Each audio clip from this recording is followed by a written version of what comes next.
બીજી વાત યોગની આવી જો, અને બહુ મોટું એના ઉપર યોગ દિવસ આવે છે હવે, એને ઘણી વાતો તમે જોઈ છે, પણ ભારતીય સંસ્કૃતિમાં જ્યારે યોગની વાત આવશે ત્યારે મહર્ષિ પતંજલિને પહેલાં યાદ કરવા પડે. પતંજલિ યોગ દર્શન જે છે ને, આમ સાયન્ટિફિક એપ્રોચ, આખો લેબોરેટરીમાં જઈને ટેસ્ટ કરી આવો. વૈજ્ઞાનિકો એમ ન કહે કે આમ શ્રદ્ધા રાખો તો આમ થાય છે. વિજ્ઞાનમાં ને ધર્મમાં ફેર એટલો છે કે વિજ્ઞાનમાં શંકા એનું ઉદ્ભવ સ્થાન છે, અને ધર્મમાં શ્રદ્ધા એ પાયાની વાત છે. જો આ જીવન રહ્યું ને એને ગતિ વિજ્ઞાન આપે છે. આ વાહનો બેને એવા જુદા જુદા જો બધા, પણ એને દિશા ધર્મ આપે છે. અને ધર્મનો પાયો ચારિત્ર છે, અને ચારિત્રનો પાયો સત્ય છે. અને સત્ય એટલે જે છે તે જોવું, એનું નામ સત્ય. અને જે છે એ નથી દેખાતું ભાઈ. આ જોવાની અમને જંક ફૂડમાં આનંદ દેખાય. આમને ગુટકાઓ જેને મોતના તોરણ બાંધ્યા હોય ને જેમ પોંખવા માટે. અમારો ગામમાં જાદવજી મિત્ર 50 બીડી રોજની પી જાય. બોલો, મેં કીધું લા તમાકુ ધીમું ઝેર છે, તો કે મારે ક્યાં ઉતાવળ છે.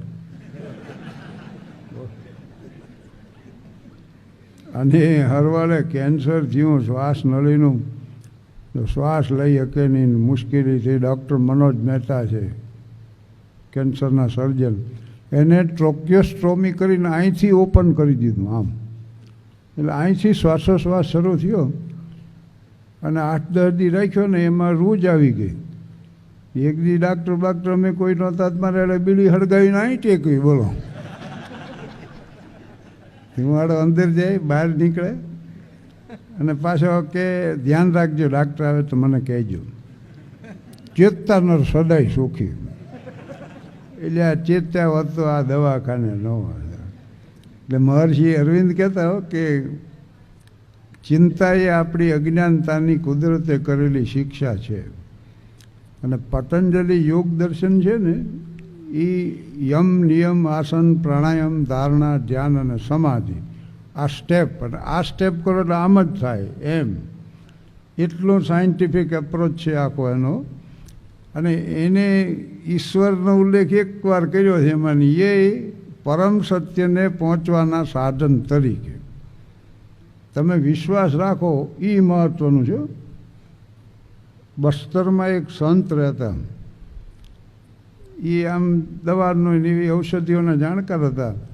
એક આદિવાસી આવ્યો, હાવ અભણ, અજ્ઞાન, ટીબીનો દર્દી હતો. બોલો, એ સંતને કે મને કંઈક દવા આપો. કાંઈ સાધન જ નહીં ને કેના ઉપર લખી દઉં. ઈંટનો એક ટુકડો હતો ને એના માટે એને લખી દીધું કે ભાઈ આ દવાવાળાની દુકાનેથી લઈને લઈ જ લઈ. હવે ઓલો કાંઈ સમજ્યો કે ન સમજ્યો, પણ એ એટલું સમજ્યો કે આ દવા આપી સંતે. ઈંટનો કચકો ઘસી ઘસીને મંડ્યો પીવા, સવાર બપોર હાન, અને હાજો થઈ ગયો. બોલો, એ પાછો આવ્યો સંતને કે બસ એ મંત્ર લખી દો જે આપે લખી દીધો હતો. સંત સમજી ગયા, કામ જે કર્યું છે આના વિશ્વાસે કર્યું.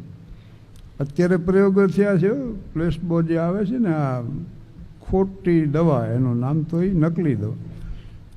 પણ એક ક્વિનાઇનનો ડોઝ આપવામાં આવ્યો એક દર્દીને, એકને ખાલી પાણી આપવામાં આવ્યું. કીધું નહીં બેમાંથી એક જ. પણ ડૉક્ટરને નવાઈ વચ્ચે બેની અસર સરખી થઈ. બોલો, અમારે ગામડામાં દર્દી આવે ને તો ડાક્ટર થર્મોમીટર મોંમાં મૂકે, એટલે ખરેખર તાવ માંડે ઉતરવા. એને એમ થાય કે ટ્રીટમેન્ટ શરૂ થઈ ગઈ. એટલે ભગવાન બુદ્ધે જે વ્યાખ્યા આપી છે ને જ્ઞાનની, જેનાથી કામ ચાલે એનું નામ જ્ઞાન. જ્ઞાન એટલે સત્ય નહીં હો, ઘરફોડી કરવાના એનું જ્ઞાન હોય, અને એ સત્ય નથી. પણ જેનાથી કામ ચાલે એનું નામ જ્ઞાન છે.